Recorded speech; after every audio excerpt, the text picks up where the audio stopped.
few final revisions that we need to make, as it relates to the content for the RFP. That working for you?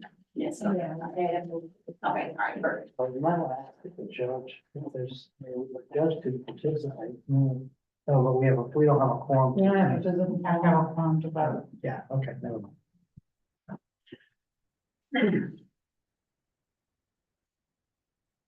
We good? Yeah. Okay, all right.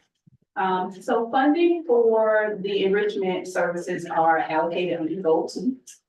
Children and youth learn what they need to be successful. We are recommending $250,000 for this RFP, which is about $84,000 more than the original request. The original award amount, if you think back to the original RFP for enrichment services and what we awarded during that time, that's about $84,000 more than that original award. As we look at it right this moment, and who we are funding for enrichment services is about $68,000 more. We played around, considered visibility. We've considered multiple funding allocations for specifically for this funding initiative. $250,000 is where we landed as we are currently working on the budget. And so this is the opportunity, if there are any questions, comments, concerns as it relates to the allocation, not this slide, but the entire meeting today. I won't hold you to this one slide to make that decision. Planning for this RFP has consisted of listening sessions, staff workshops, as well as today's board workshop. In addition to what we've learned from our original listening tour, and in case you all needed some additional information in your packet, I did provide a couple pages from our original listening tour, as well as the feedback that we got from families, and we put it in a one pager. So in addition to all of that, what you see families saying we need enrichment services, that they actually say that specifically from families from 0 to 18, career exploration, we need more activities, more out swim time activities. So families are in support of the trust funding these types of activities. So in addition to that, we did host a listening session on May 15th for current enrichment providers, potential applicants for this funding opportunity, as well as providers who are recipients of our current enrichment contracts. And a few takeaways from that discussion included ensuring that our enrichment services are offered through the entire county. We were fortunate to have Mayor Randall from Hawthorne, who was an advocate for making sure that trust services are offered throughout our county. And then some of the providers expressed interest in ensuring that the trust could support them in covering the cost to offer a service in a rural area. Ensuring that the services can be provided at a site where they're working with youth who have some sort of involvement with DJJ. And then networking opportunities. Our providers are interested in getting a little bit more support with the trust as from the trust as it relates to ensuring providers are aware of what enrichment services are and that the trust is funding it to be able to promote it throughout the county.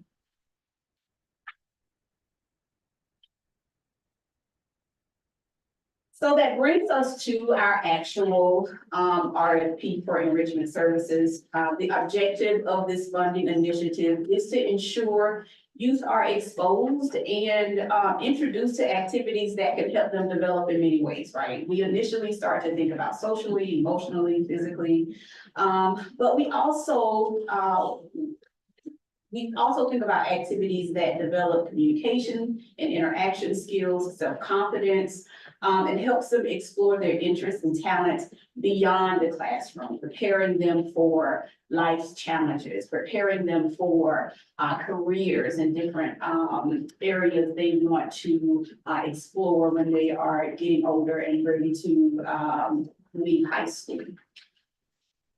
We plan to do that in a couple different ways. So these are some areas we'd like you all to look at and consider.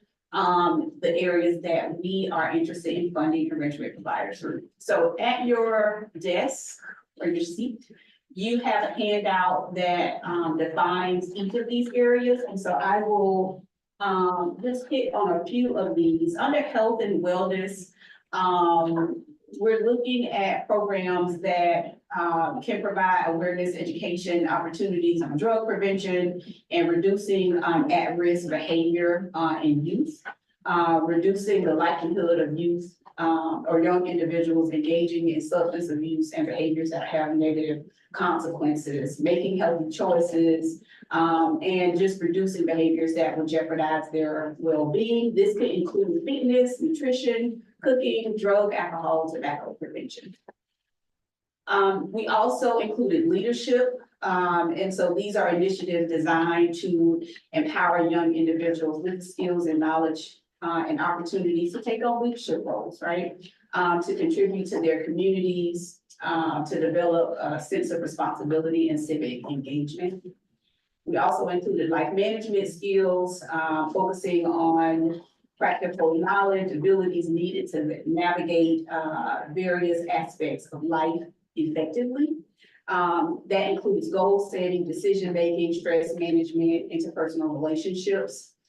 Career exploration. We heard a lot from families who are interested in making sure beyond the time spent at school that there are ways for you to understand what their options are. If you decide not to go to college, you still have lots of options in our area. We have a wonderful relationship with Santa Fe Community College who can offer all of those opportunities to them. And we don't want that to get lost, right? We don't want the opportunity for you to understand that there are still options for them, even if they don't plan to attend college. STEM programming, that's one we'd like to keep. We've had some good success with those programs in our area. Right now, we are funding a STEM summer camp, and we'd like for you to be able to get access to that throughout our county and not specifically at that STEM program. We also included social emotional well-being and awareness, providing mental health education and awareness, fostering positive relationships, sense of belonging and community, as well as conflict resolution. Arts and culture, music, painting, introducing them to diverse cultural traditions in our area, and then other. So we thought that was important because we don't think we're gonna think of everything, right? We don't want to miss out on an opportunity for an enrichment activity that we are unaware of that has the opportunity to apply for the funds for this category. We fully expect that someone selects other, that we will be able to review their application if awarded, put them in a category that we're interested in funding also. So those are the topic areas that we are interested. Staff is recommending funding for this enrichment RFP. We thought about combining a few. When you look at life management skills, as well as leadership or career exploration, sometimes those can be combined. And I'll stop here just for a second if you guys have any feedback or questions? No? Doesn't appear to. Okay, all right, next slide. So the target population for this RFP, of course, is children and youth residing in Alachua County up to ages 18. Potential applicants are responsible for ensuring that families from all socioeconomic backgrounds have the ability to participate in our enrichment services. Basically what that means is you're reaching as many people as possible, right? You're not only focusing on one school that has the majority of one type of socioeconomic background. We want them to take ownership in this award and ensure that they're reaching all families. Applicants will have the responsibility, but also flexibility to partner with eligible sites. That could be faith-based, that could be schools, it could be rec centers, it could be, any group that has, the target population they are providing services. It can be Girl Scouts. If you know that Girl Scouts is meeting on Wednesdays and you have an enrichment service that could benefit them, we want them to think outside of the box and go and recruit those individuals to be able to offer these services to as many children as possible.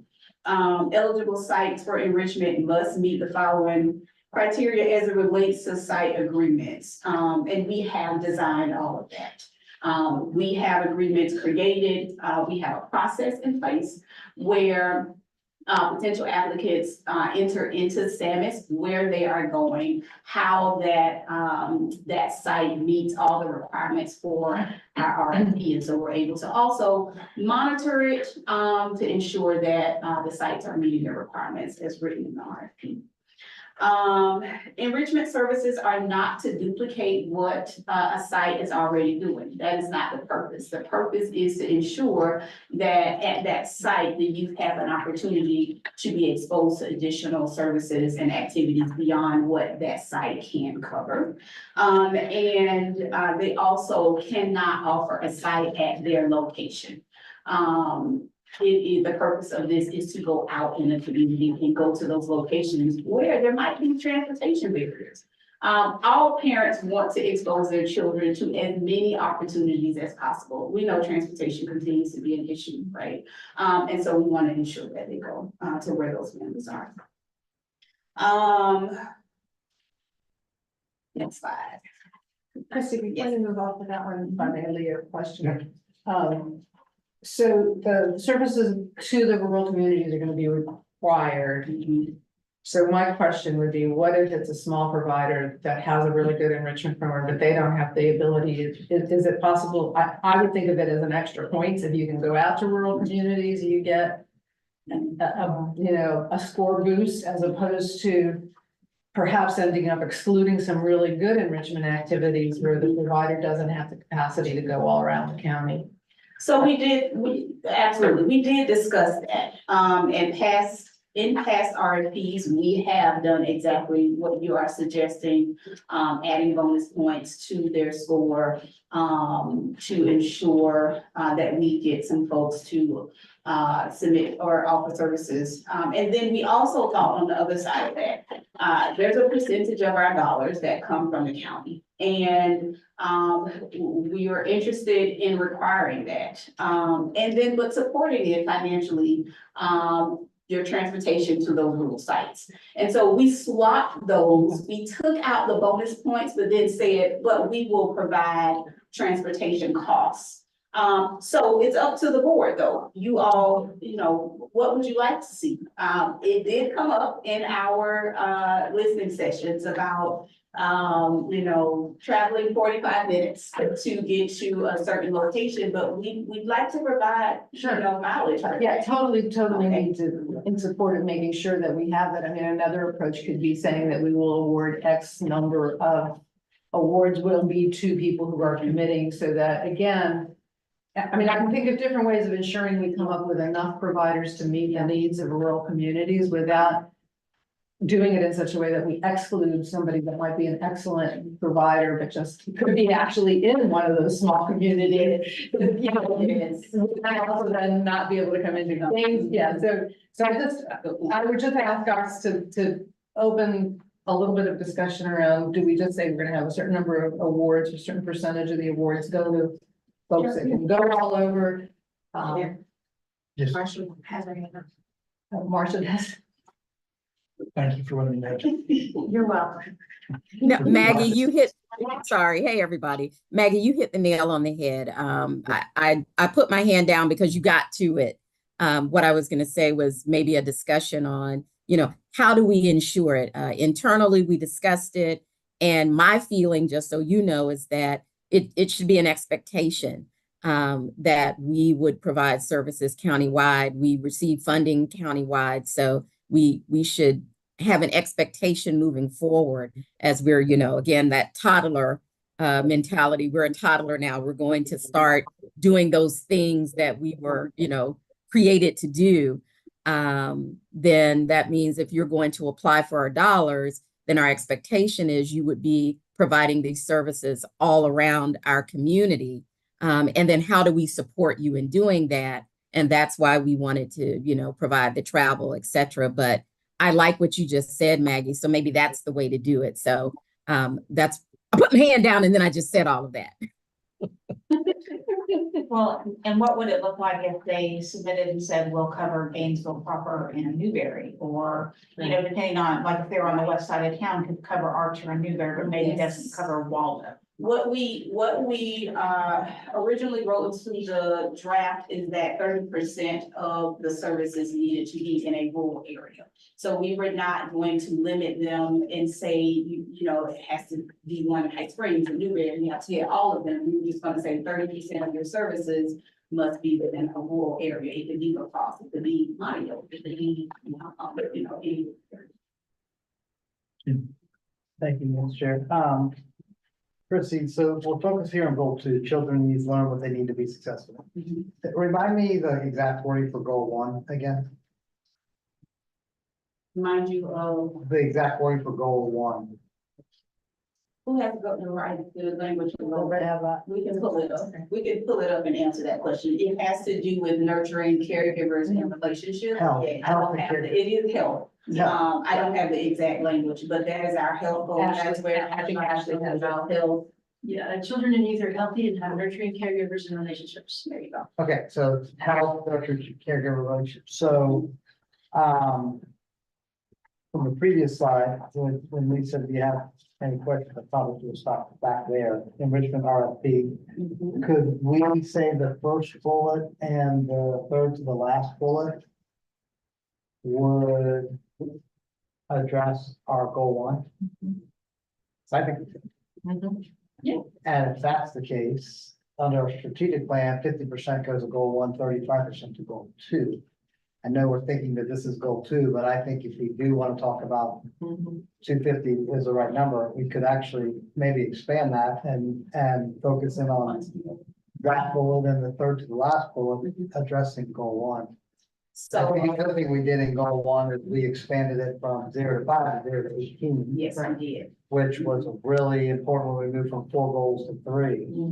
So, as you're talking, I'm thinking about whether or not we allocate some dollars up into that goal 1 with those 2 categories. Okay, so would that look like, I want to make sure I'm clear, one RFP, but we're supporting it with some dollars from goal 2 and some dollars from goal 1 to increase the total allocation?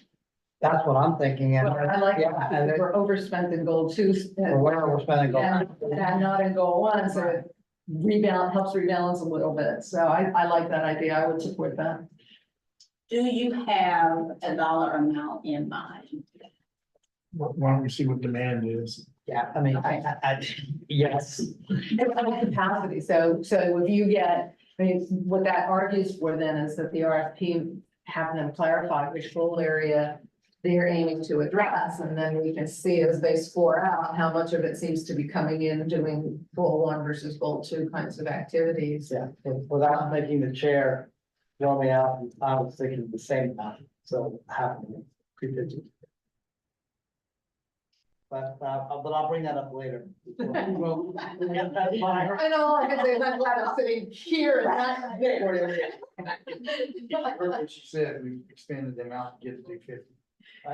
So why don't we see what the demand is? That's why I didn't say that until the end. We absolutely can ensure in the application module that they identify what goal they fall under, just like they'll need to identify if they fall under more than one of these categories. And when I present it back, I'll be able to present it clearly where goal 1, goal 2, And just because I live in a world that's complicated in my head, thankfully you don't live there. I can sort of see this as a matrix, right? You've got how many, you're going to award, say 20 or 30 or however many, and you want X to be rural, inclusive of rural, X to be in either of the goal categories, and then you can start to rank your applications on the basis of how well they fit rural and urban, as well as goal directed, and that way you have some flexibility and it's not just a straight out ranking, well, this one's really great, but it may score a little higher than another one that nonetheless is supporting a goal area that's under, has fewer applications, or a community that has fewer services going to it, and it becomes more of a matrix scoring that, rather than just a straight out numerical score. That makes Yeah, and I mean, I could also see kind of to Lee's point where we kick it out at 250, we see what the demand is.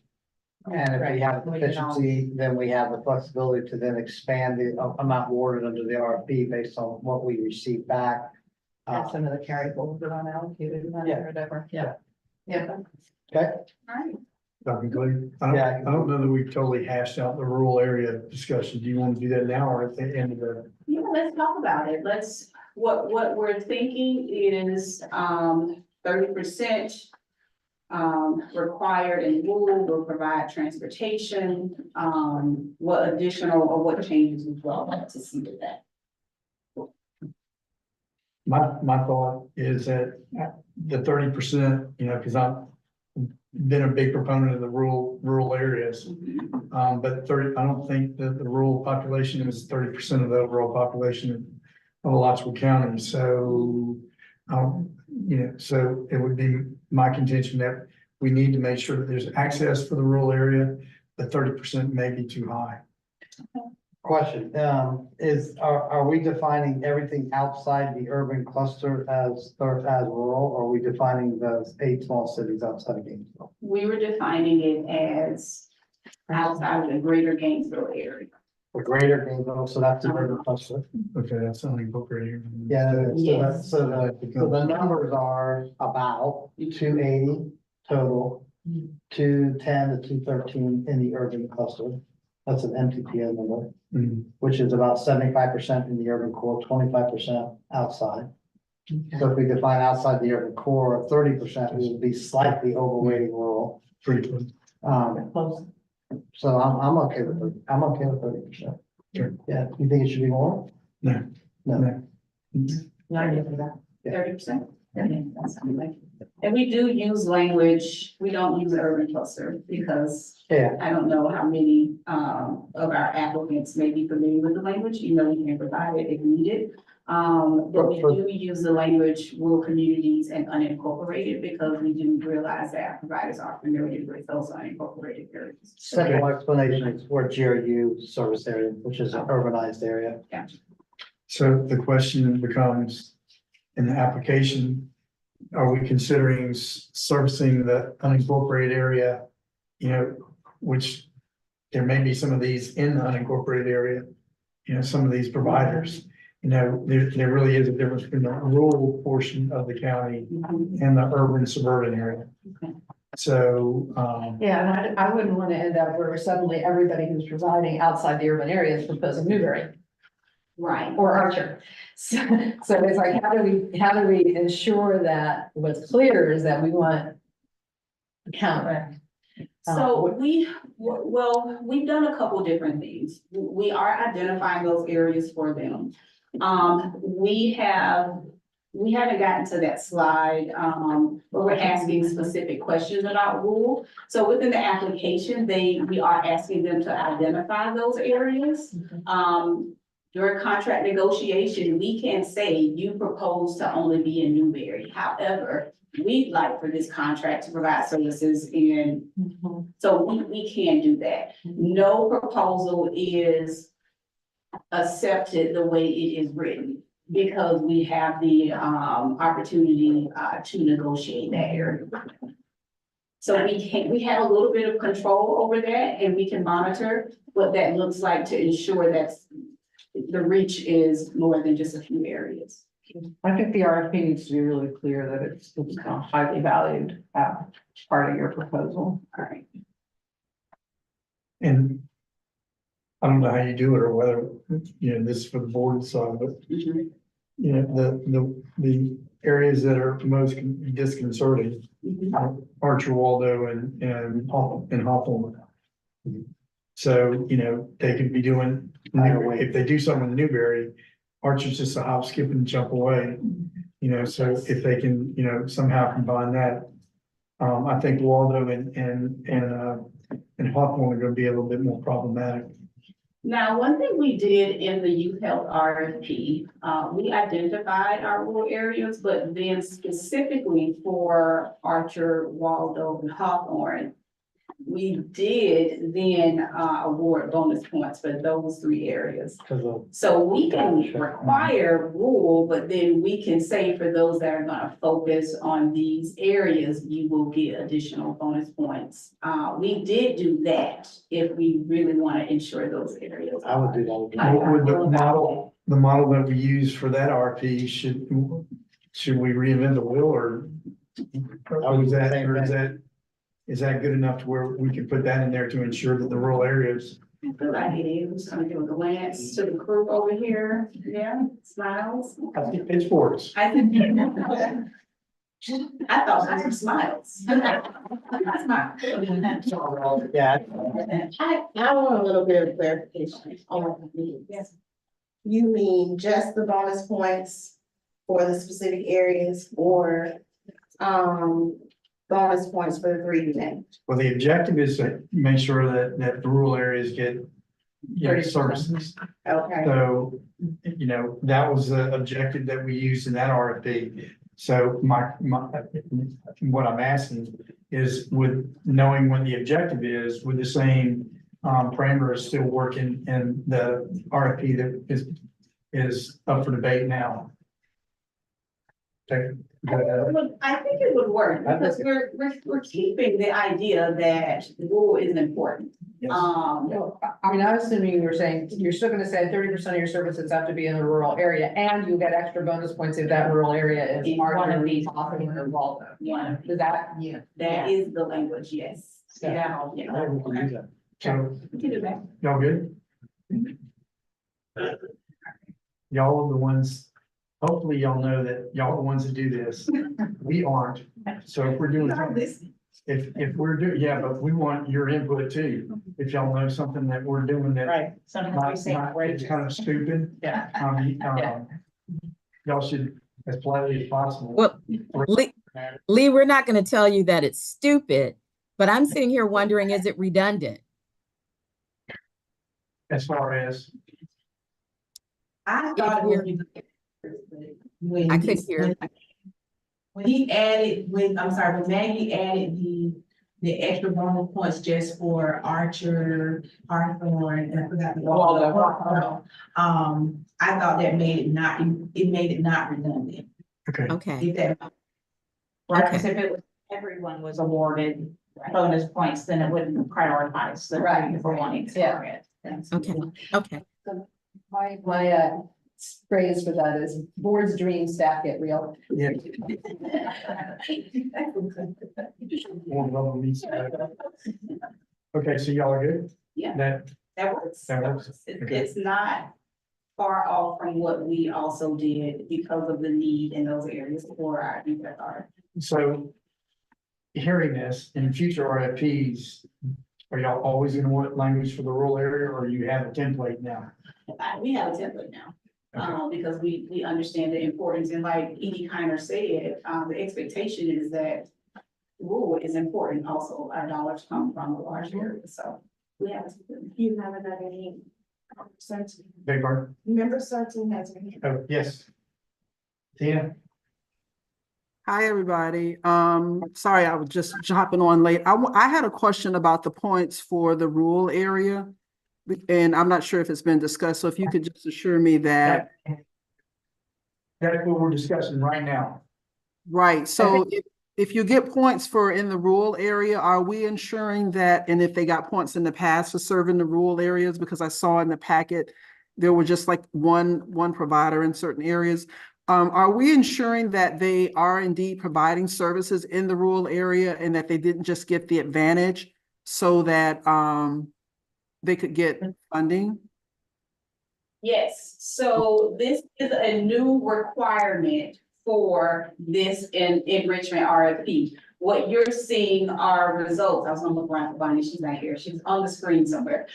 What you're seeing are results from the previous year where this was not a requirement. So this rule, it was an expectation, not a requirement. So this will now be a performance measure where we'll be able to look at that and monitor it to ensure that they're doing that.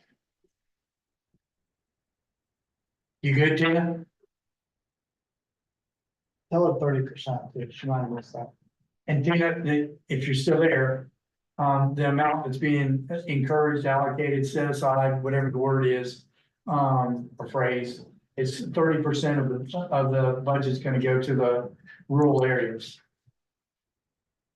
Not 30% of the budget. 30% of they have to serve 30%. Oh, I'm sorry, that's just for- Yes. I apologize. The 30's got to be split on who they're serving. And then the extra points are for those areas that have been hardest, Tina. So you have to have a 30% threshold, but to make sure that we get applicants who want to go to Waldo, Archer, and Hawthorne, then those get extra points if their RFP indicates they're going to do that. And the other important piece is that in their budget, we're going to say, include your transportation costs in order to be able to go to those service areas, all of which should move those services there.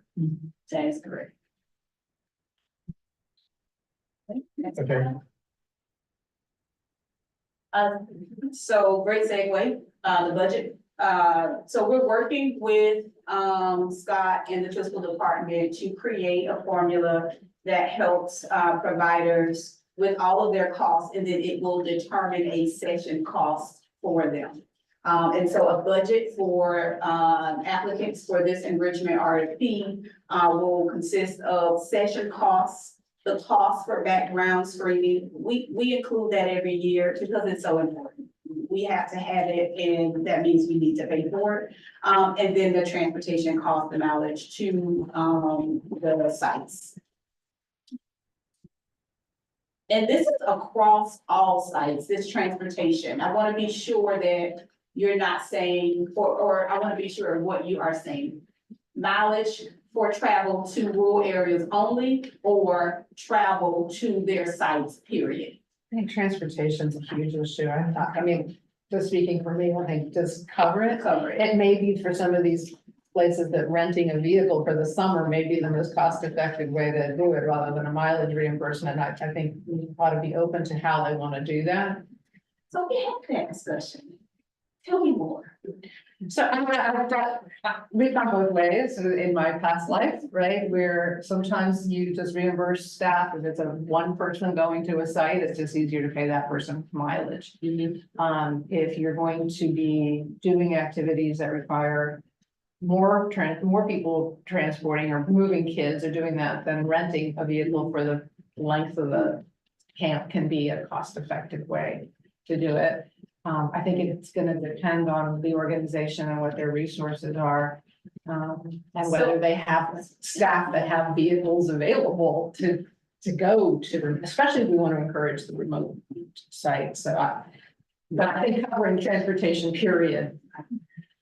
We have a few different scenarios. We have individuals using a vehicle to go to a site. No one should be transporting multiple children because they are picking up what they do and taking it to a site, right? And so there's no rentals should be taking place.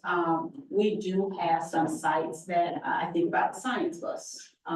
If we were to fund, we currently do fund cultural arts science bus. They take the bus to where the kids are.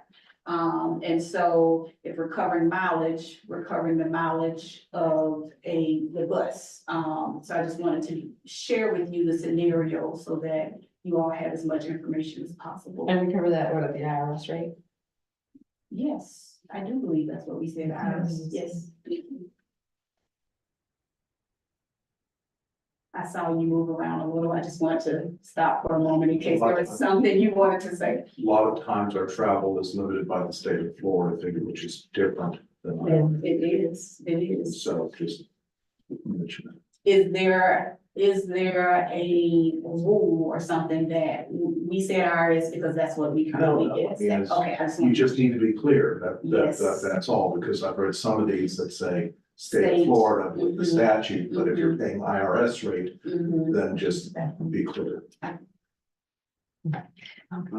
We used to kind of just relate Okay, next slide. Before we get on this, Chrissy, can you tell me how, okay, so on these programs or in these programs that we're sponsoring or whatever, how does it work as far as the participants concerned? Are the money that we go in, are we just paying for everything, or is this done on on a need basis?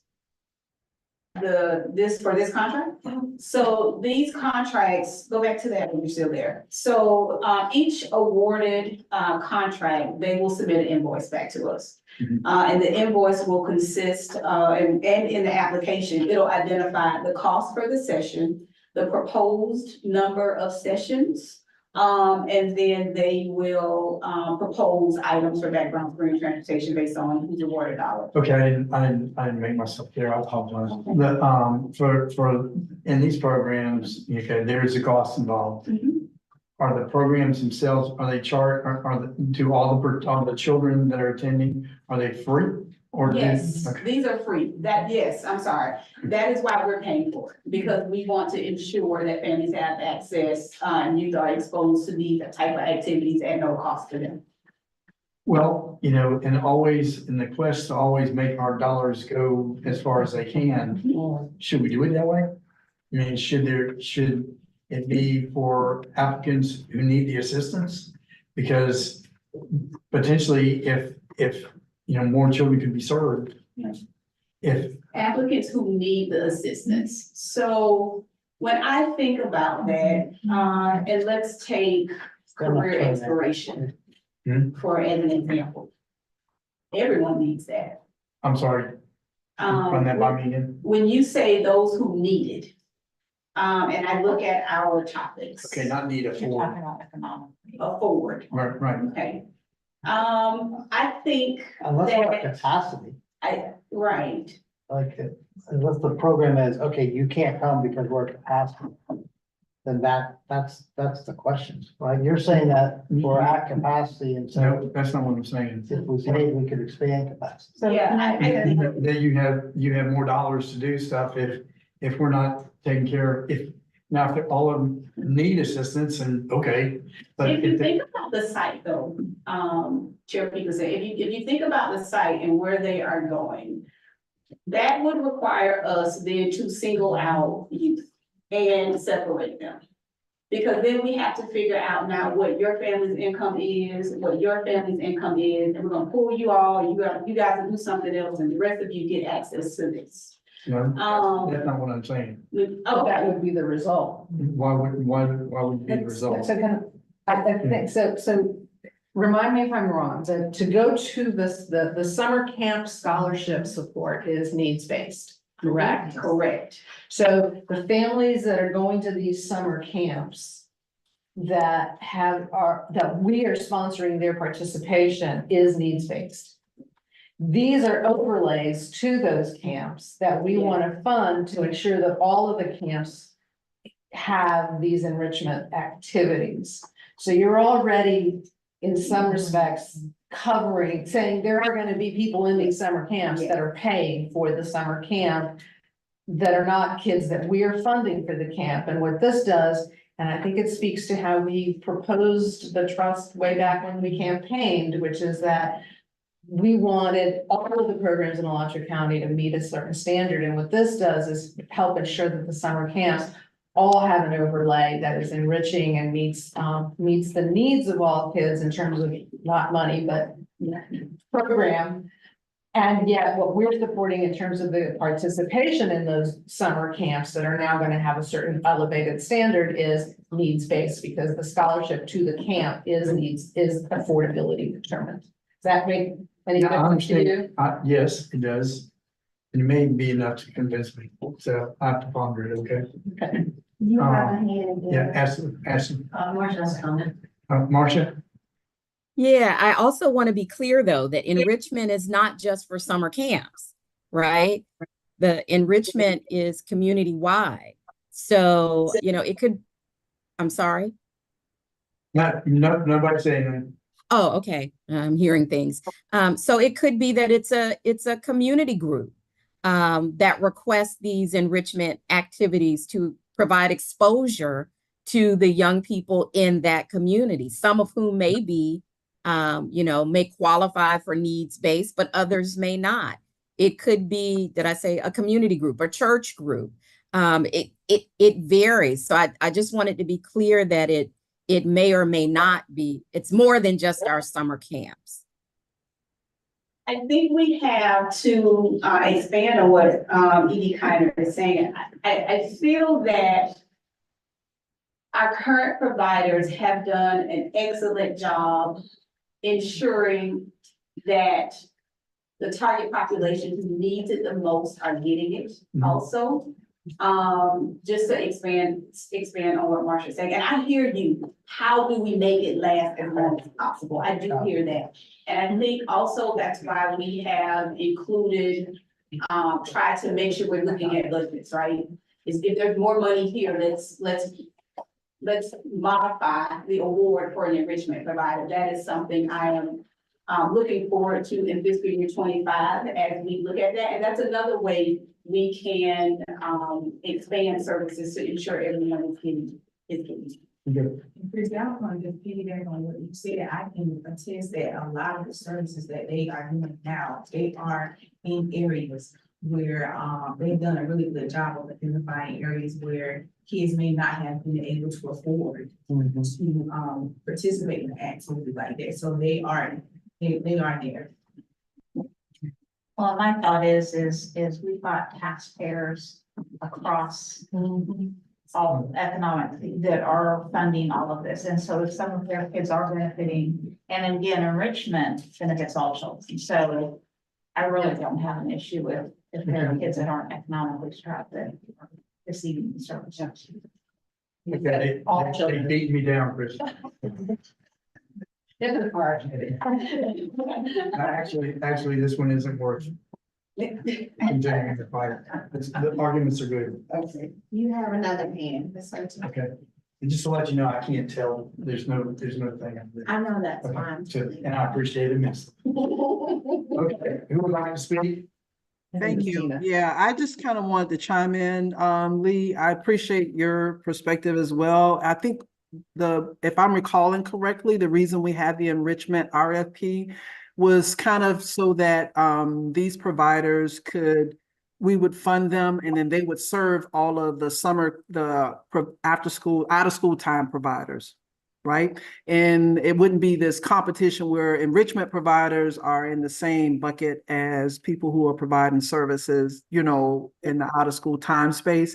And the out of school time providers would not be contracting like one-off and some may get a different deal than other people would get. It kind of makes it for an efficient way also to be more efficient to provide services for more students and a dedicated or a more predictable funding stream for the enrichment providers. So, and I like what Cheryl said, or whoever it was that said that we have taxpayers who are contributing to the trust, and this would be a way also that their students could benefit. It may not be need-based, but they're under 18. So That's a very good point that member certainly makes, because we were paying for it.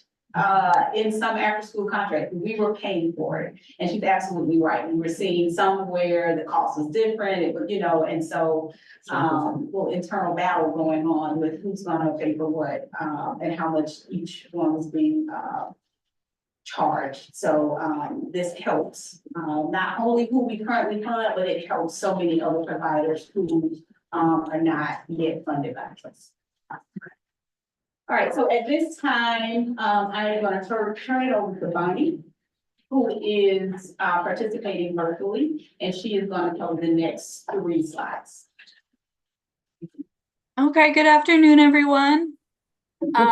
We have been funding enrichment services for a few years now. So before I get into what we're going to be collecting moving forward, I wanted to look back at what we have been collecting, what our results have been, and what we can learn from that, and how we can what will stay the same, as well as little bit of enhancements to review for your input today.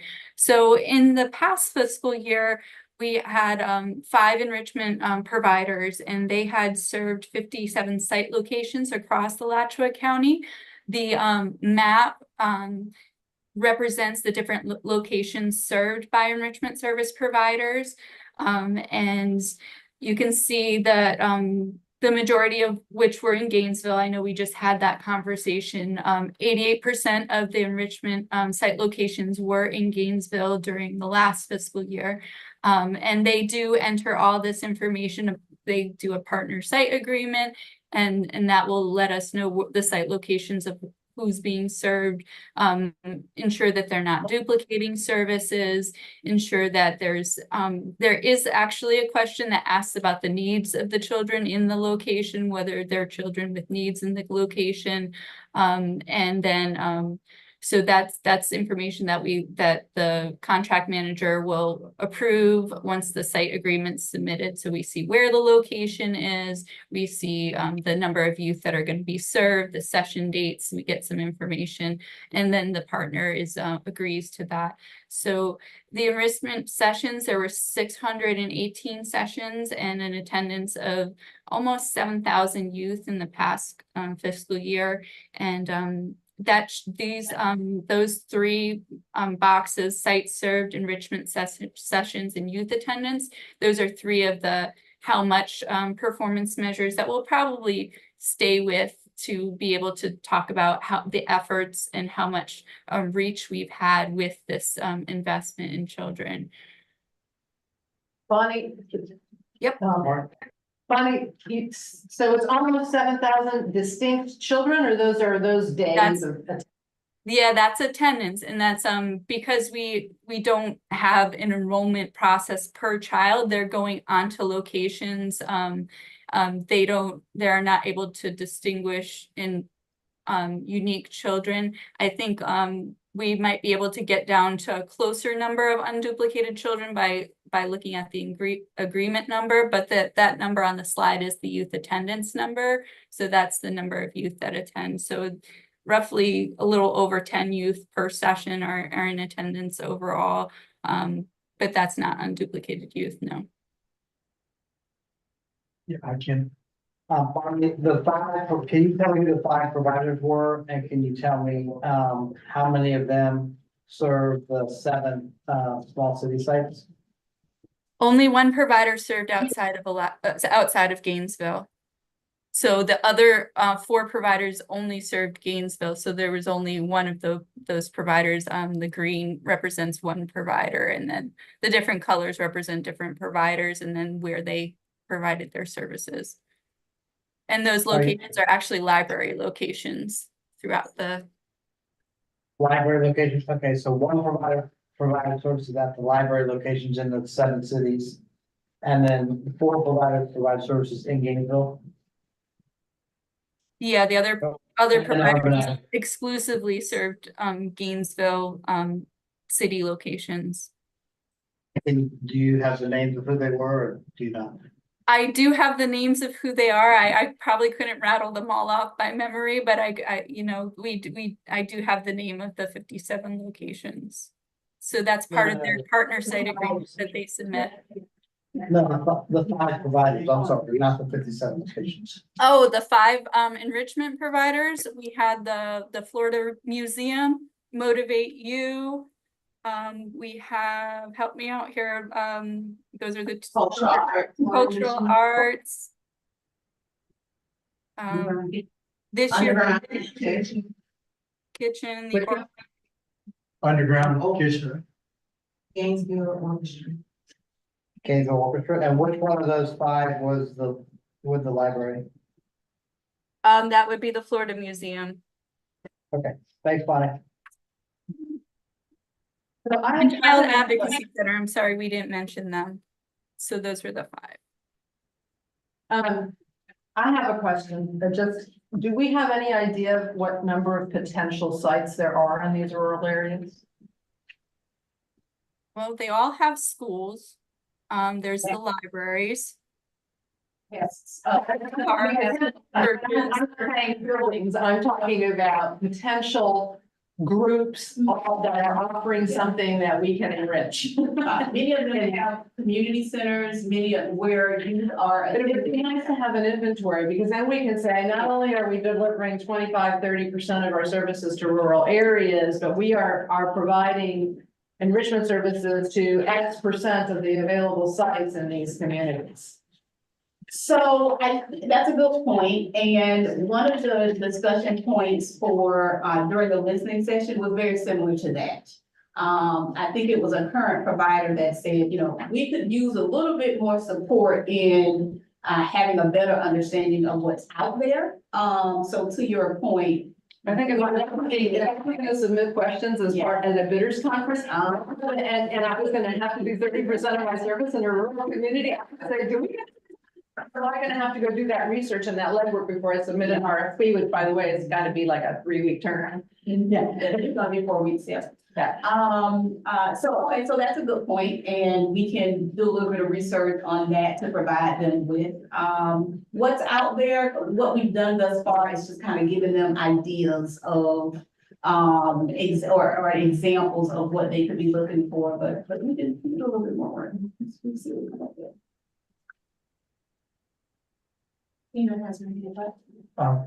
Tina? Thank you. I was gonna also ask, are the enrichment providers, do we know how many of them provide how much of their services are they providing to funded partners? Like, are these 5 organizations, are they serving, you know, X number of out of school time providers? I think Underground Kitchen, I know they work with Aces in Motion, or they did in the past. I think Motivate You does. But I'm wondering, Cultural Arts Coalition, I'm not sure about them. I know they do their science bus. Or physics bus, they were taking that around, but I'm not sure if they're going to just like to schools like or to Gainesville housing properties. Do we know that?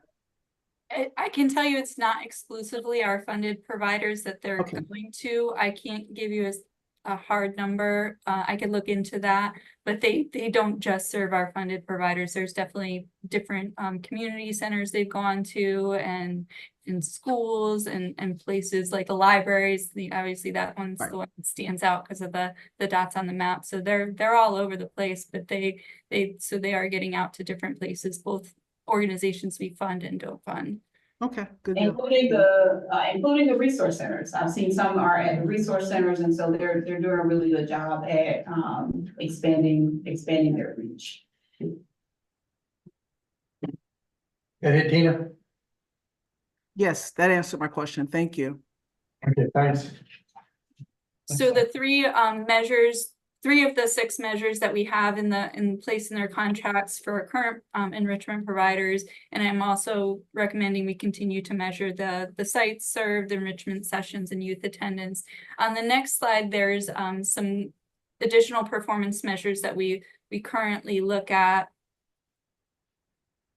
regarding the quality of the services and the youth enjoyment, engagement, and overall satisfaction. So this is a survey that's done with partner sites as services are completed after they complete their series or enrichment sessions, and they complete that to let us know whether they were satisfied with the overall with the enrichment services that were provided, whether the youth were enjoyed and were engaged in the sessions offered, and the quality of programming. So very positive feedback from the recipients, the partner organizations that were recipients of the services, and these were good good outcomes to see that, you know, that they're enjoying and the quality is there. And this would be a survey that we would like to continue with the partner organizations moving forward to get some feedback on the services and how youth are benefiting from them.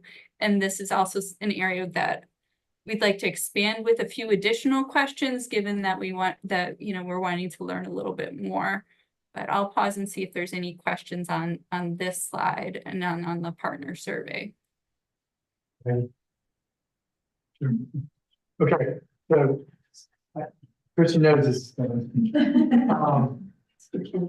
When I got the RFP, my first question is, from the board, what exactly is our objective with the enrichment program? What would we like to see? I mean, because this is what we're supposed to be doing. What would we like to see as a result of offering this program to our children in the county? And then how do we measure? Yeah, you get it. So the goal goes, children and youth learn what they need to be successful.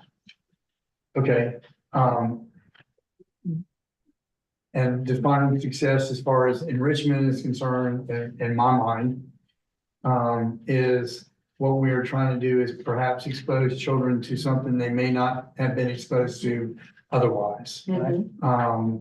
You know, and they may be doing it already, but, you know, music, art, things that because of, and Tina, you can correct me on this, that I don't think that necessarily they have the opportunity in school that they used to have. So is, you know, things along those lines, and things that can potentially help them through the summer as far as for academic reasons. That's when I think of enrichment, that's kind of what I would like to see. And I'm sure that, and Bonnie, y'all can tell me, the people who actually go out and monitor the programs, you know, is that what we're seeing? Do we need to somehow put language into the RFP so that we get some of what I think children, it would be good, it may not maybe make them successful, but it would be also another, you know, arrow in the quiver, that, you know, that they can be exposed to, and perhaps it triggers something that they may not have been triggered otherwise. So, So I'm with you, Lee. I think, until this board defines what that is, I think it makes perfect sense to ask the providers to define on the front end how they measure that versus at the end of the sessions or at the end of the program, how would they measure that? well, what would we like to see? I mean, that's what this session is about, is an RFP. So what would we like? Okay, Maggie. So these are essentially prevention services, right? And what you're trying to do with prevention is keep something from happening, which is harder than I'll get out to measure. Because proving a negative, we don't know that in any one child's life, one of these activities is going to have made the difference. But we do know that in some children's lives, it does. The areas that I see here are areas that have research behind them in terms of having a positive impact, prevention wise.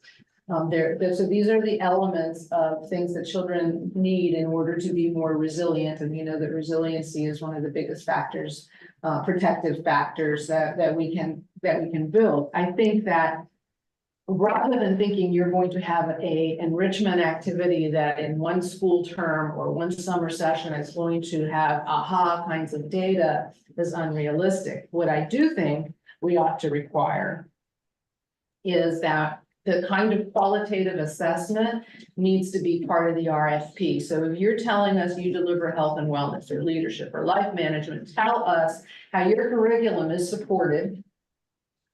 The way in which you tackle this topic is supported by evidence and How do you measure? and how do you apply that?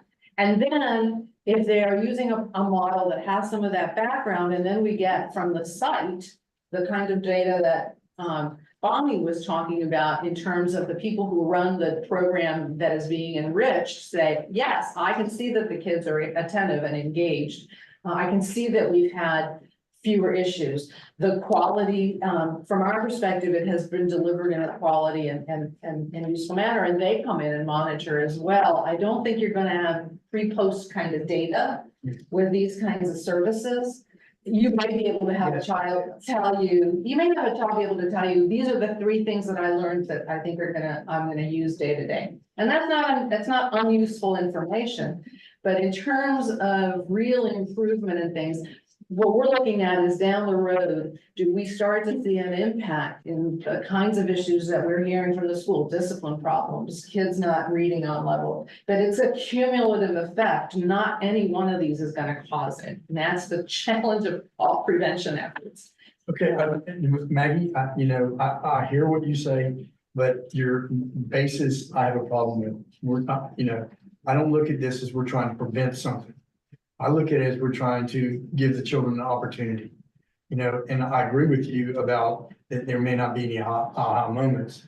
But what I think That's is, prevention, by the way, giving kids an opportunity. well, okay, but I think it sounds like it's more negative than it could be. What I would like to see is, okay, yes. You might be just checking box. We exposed the children, you know, they saw what music is about. They only brought in some instruments, you know, and yes, there's not gonna be, pre and post. And I'm fine with that, you know, just knowing that the children had the opportunity. Right. You know, to do that, or maybe Mhm. they do a play, or, you know, maybe they got up and talked in front of people, you know, things that they wouldn't have done otherwise. Yes, no, I don't disagree with that. I'm totally there. And so I would like to see some of that, not just, you know, expose the children to things they wouldn't have been exposed to otherwise. I think that's imperative, especially probably most likely in the socioeconomic levels we're dealing with. But I want to take things to expose them to that have some research behind them. Yeah, that's fine. Not just willy-nilly what you want, but these are areas where if you expose kids to these things, you do build opportunity, you do build, you know, expand their toolkit for living in a better way. You know that exposure, there was reams of data about exposure to music, exposure to art. So, I mean, Yeah.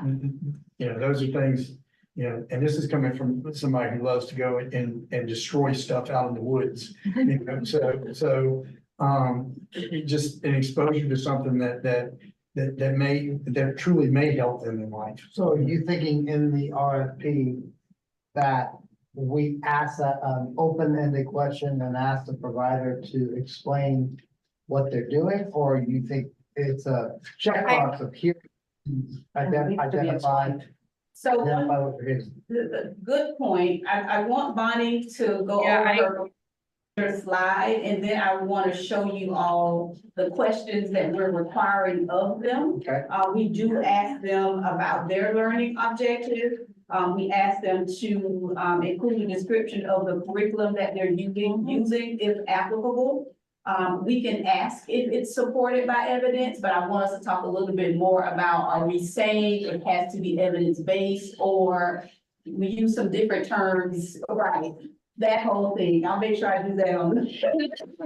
Active ingredient in here that comes from some kind of, and let's ask themselves, if they fall into these have an evidence base. Yes, and so we can look at that also, and include how do you measure it, but I do want Bonnie to go over that slide, and then after that, we can look at exactly what we're asking them to, provide within the grant application. I think, 90% of what you all said is covered, and you can add that extra 10%. Go ahead, Bonnie.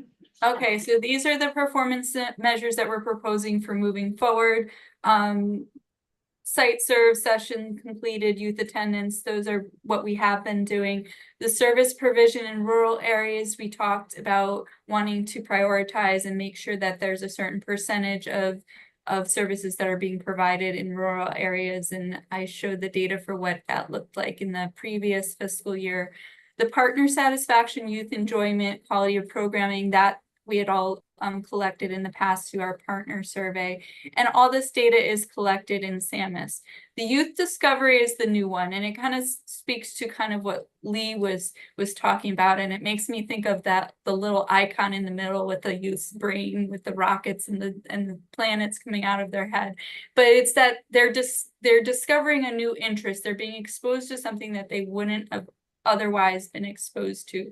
So in the application process, I put in there that they would, that enrichment activities might contribute to a variety of positive child outcomes. And thinking of their program, what do they see as the key benefits of their enrichment services?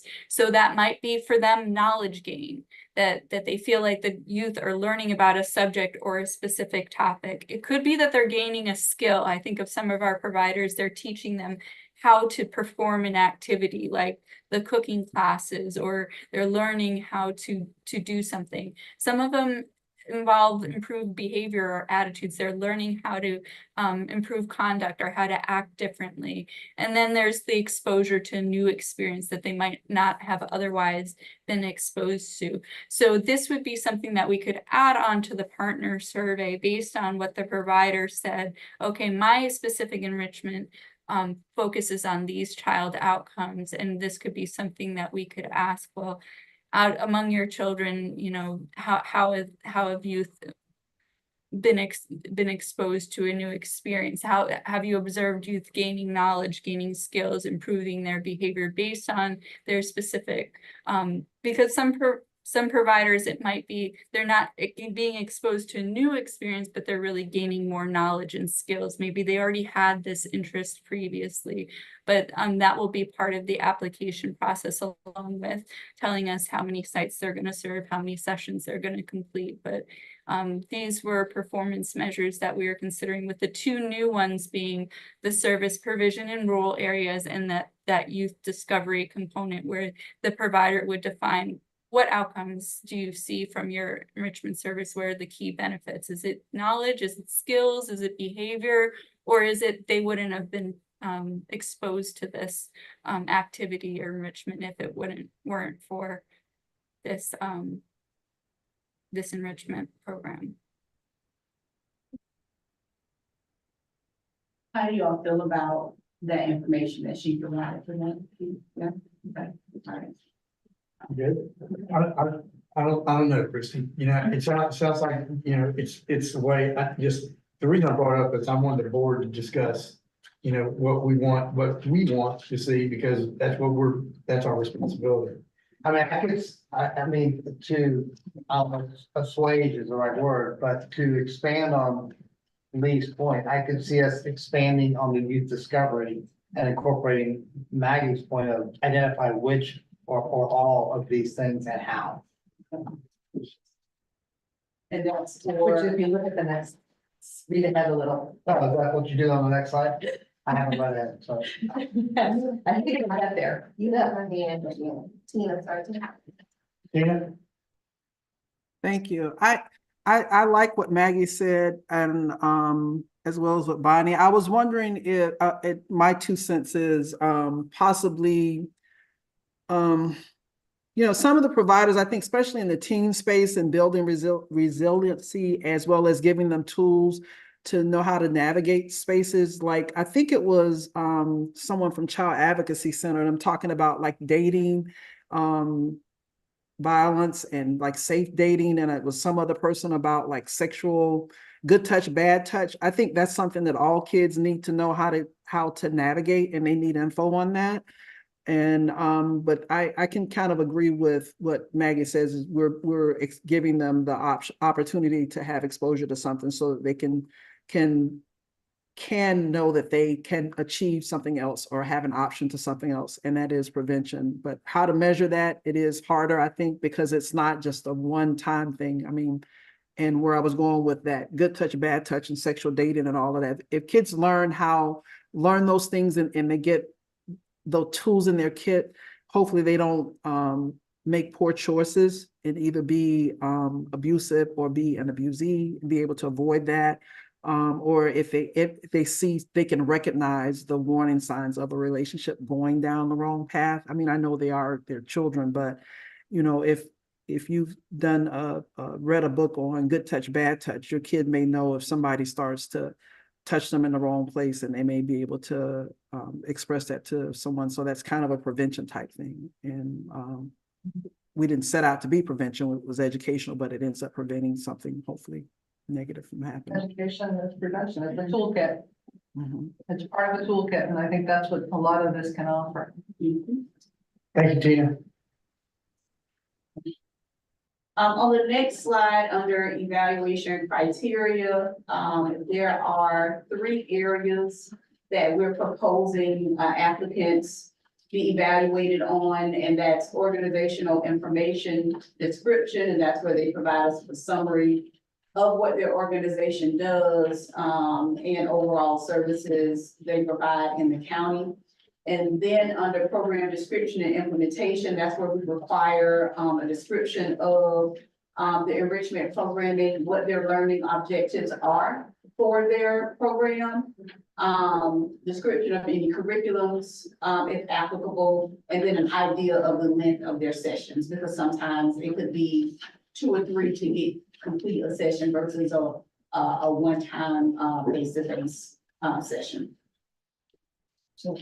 So what I kind of to maybe pull together some of the elements of the prior discussion, what I would suggest in that section, in that program description and implementation A section is to identify one of the areas in your handout and ask the question, is this an evidence-based practice or an emerging best practice? Because that pushes people to use, and you can even give them a link to the National Registry of evidence-based practices, and they can look them up. They're in categories, they're easy to search. And it starts to put into play this idea that we really are looking for. And that can be something that we score, and actually you may get an extra point if in fact, the good touch, bad touch that Tina was just referencing is actually an evidence-based practice, right? Yeah. So I think that we can begin to incorporate that and say, okay, this is an evidence-based practice, this gets higher score than something that is not. Or if it's a emerging best practice, that also gets extra credit, because it means somebody's actually looking at exposure to things that have already been documented to be helpful. What does it, I think it doesn't for me. Judge, has our hand up? Judge Rohr,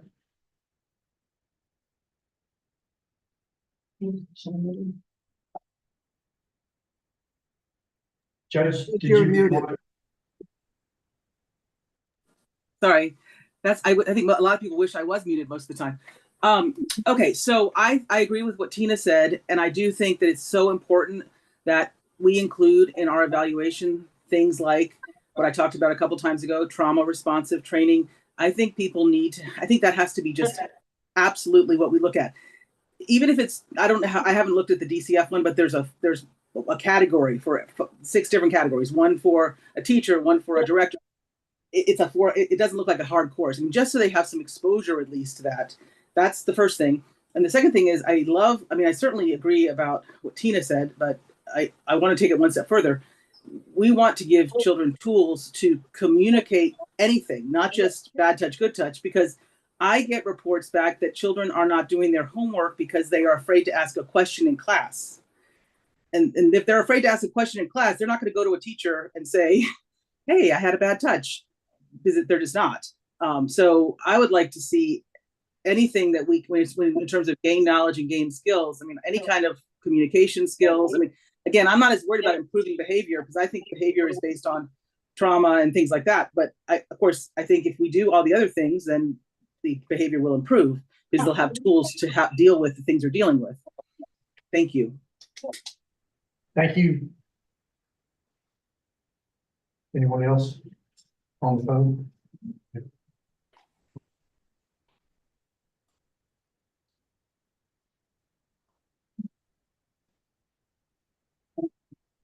Well, I'm glad you do, because I want to know how you're going to incorporate all this, you know. She's mad. But I think it gets to some of what Nancy Hart says repeatedly. It's just, we just need to have this meta programming available to all of our providers, how to be trauma informed in everything you do. You know, I don't think that that's necessarily a requirement in the RFP per se, although I think that, again, one of our goals should be that all of our providers have some exposure to trauma informed service delivery. And so, and we make that available. We know what the training opportunities are. And again, it's one of those, you can ask it on a checklist of qualifications. And it, to me, if I see that on a checklist of qualifications, I'm going to rank that provider higher than I'm going to rank one that says what? What is that? You know? And we have made some gains in that area with training for providers, our trauma informed areas. Trauma training was this morning with shared kitchens. And for contracts in fiscal year 25, there will actually be a specific number of hours for each provider to ensure that they are, taking those trainings, because it's important to have providers that have that knowledge, have that experience, understand what to do when things like that happen. And so we agree with you 100%. It's not uncommon in professional licensure requirements to have requirements for specific, I don't know how many years I took domestic violence, before they finally realized, okay, you can only do like so many of these. But yeah. Okay, right. To continue on with this slide, we ask about, Bonnie went over B under program description and implementation. We talked about how it can be a part of the application as well as questions, survey to gain more information there. Then, of course, we're including information about their proposed number to reach, describing their current partnerships. And that's important because we want to know now, what are you able to do now? If you are unable to foster relationships and partnerships in our community now, then how do we expect to be able to do that afterwards? Describing how they would ensure services are offered outside of the greater Gainesville area. And that's where we mentioned the rural municipalities as well as mentioning unincorporated rural communities. And then ensuring that they're working with sites who have families from different socioeconomic backgrounds. Go ahead. Were you about to say? Yes, the other day at the meeting, we discussed putting in, what percentage of the budget will this be?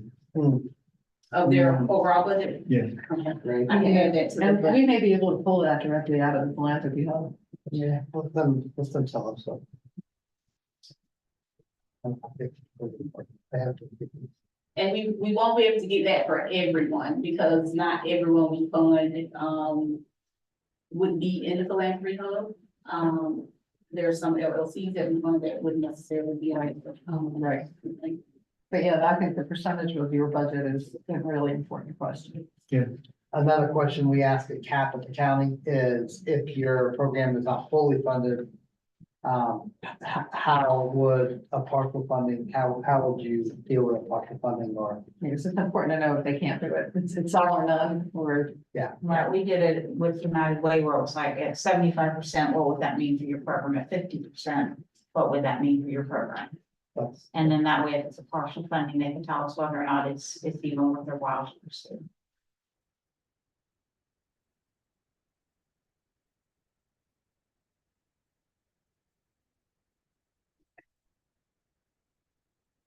And then, of course, they would answer, next slide, sorry.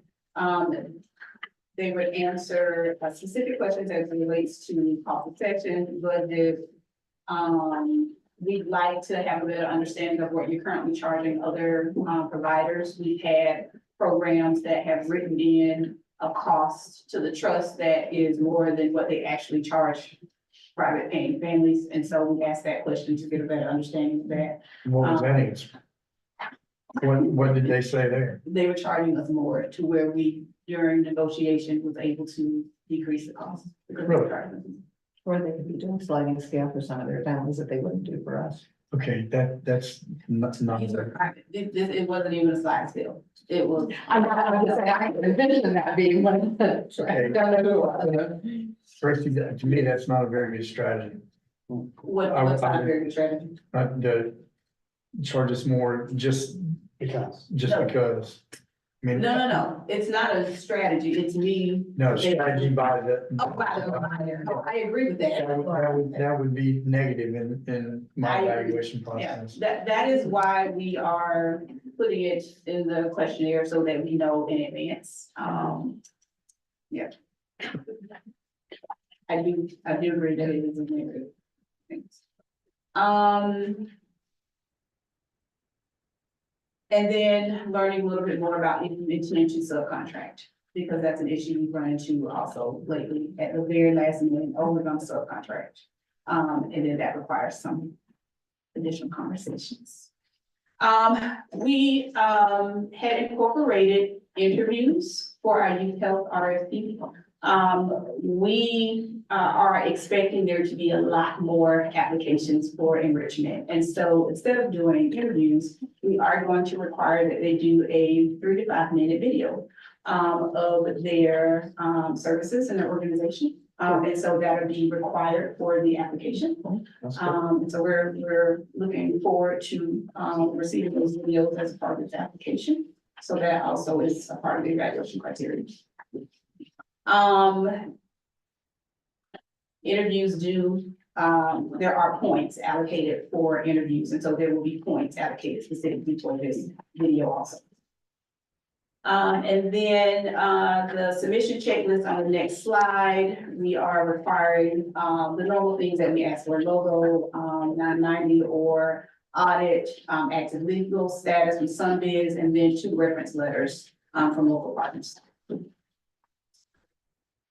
And then the last slide just identifies or allows you to get a glimpse at the timeline for this RFP. We are offering all the same supports that we normally offer. And then this is a 4-week turnaround for the enrichment RFP. On the video, just in order to make sure the playing field is level between bigger and smaller and, more sophisticated and less, I would suggest that you not allow things like a PowerPoint or any kind of audio visuals, that just have it be the person who is proposing video, the highlights of their program and what they intend, and that limits it so that if you have fancy videography capabilities, you're not suddenly at an advantage to somebody who might not. We did that this year at the Women's Giving Circle. The presentations for the finalists were just asked to come in and do a simple talk to us about what you're doing, as opposed to in the past where somebody was able to come in with a really impressive audio visual presentation. And what's wrong with it? I think when you're talking about providers of different levels of size and scope and organizational capacity, I think that doesn't necessarily mean that what they offer is any better. It just means that they're fancier. And they can be fancier. And I just think it's a more level We're playing field. discriminating against the fanciers. We don't want fanciers. No, I think if you're just looking at what you propose to bring, tell me what you're bringing to the table, don't razzle dazzle. Because all razzle dazzle ain't good. So programs, I've seen razzle dazzle from programs, and it's razzle dazzle because they're connected and can get something done. But when it comes to operating day to day, it may not be. But we're gonna leave that to them, Tina, like, they're doing that. And so if they have that, maybe that's a negative for some people, maybe not. Some people like the razzle. I mean, why would we make that a requirement that you don't present your best foot forward? Well, you do present your best foot Well, that's a judgment call, though. That's, I don't really have a strong opinion about it. If someone wants to spend time putting together something nice, because that's what they do, you have a problem? I don't know. I don't have a problem with it, member Cornell. I guess I like what Maggie said, and I agree with what she says. We don't want the production of a video to be a hindrance to someone. I'm just gonna tell you straight up, like, now I haven't talked with Inquan Deja, I have not, but I know she's not the most tech savvy person. But that physics bus that goes around, that science bus, I call it the science bus. I don't know if it's physics bus, science bus, right? Science bus. You called it the science bus, yeah. Okay, science bus. I completely agree, Tina, but isn't that for the provider to decide? And then we receive what they provide to us and say, we're not gonna give you extra credit because it's all around the back. Right, so I was agreeing with Maggie because she was saying we didn't want it to be a hurdle, and that if someone had something that was less savvy, that they would get fewer points than someone who had something that was more savvy, that was more razzle dazzle. So we don't want. That's on the Yeah, I think human nature is to be dazzled. What you're actually saying is to the evaluators, don't give extra credit for that. What I heard you say is, don't allow for razzle. And I think that there's a distinct difference, like Chrissy has some opinion. Maybe I should be quiet. Whether there's razzle dazzle or not, if they don't answer the questions, the evaluator will ding them for points. Right. So it can be as elaborate as they want. If they don't answer the very specific questions that are required. I'm not gonna belabor it. Okay. All It was just a thought. Do I need a motion? So I can. What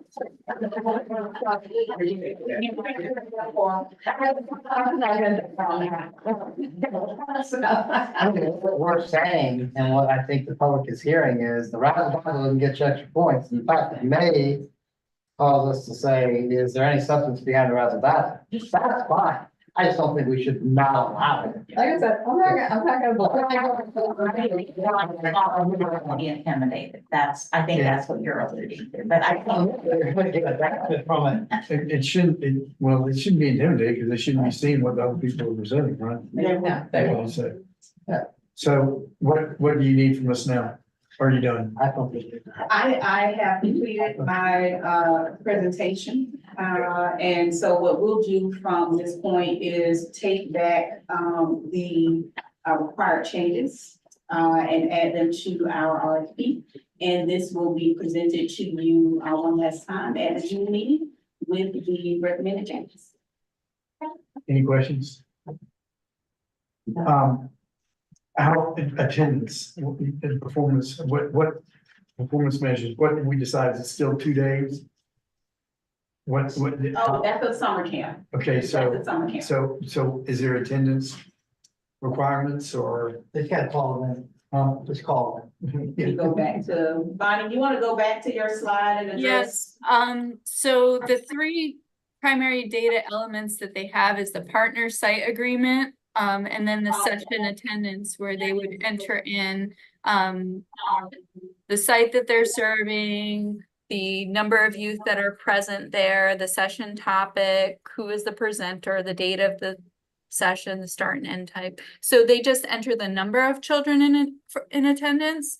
And I know some of them, their approach is a series, so they like to have this same youth repeated, but there isn't an attendance requirement, but it is a group session. It's not expected to be a one-on-one activity. There's supposed to be it might be worth, considering a minimum number or ratio of that sort, but there isn't a specific. Youth attendance is just how many youth came, and they enter that in as part of their session when they enter in their sessions for reimbursement and for the performance programmatic data. And Bonnie did state earlier that the average looks like about 10 youth per session, depending on where they are. Okay, so